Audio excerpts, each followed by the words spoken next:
Micro and small enterprises will soon have access to Japanese export-oriented manufacturing training that promises to double their revenues. The administration director at the Ministry of Cooperatives and SME Development, Haron Komen, says 48 pilot businesses have been selected to jumpstart the program where quality assessment would be done before restructuring for improved efficiency.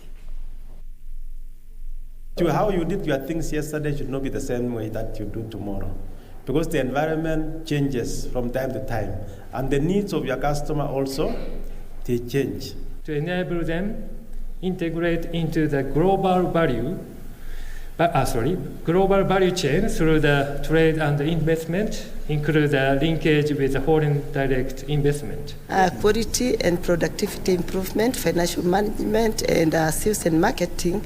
You note that for farms, whether large or small, to be able to succeed and to be competitive, those are the major areas that determine their improvement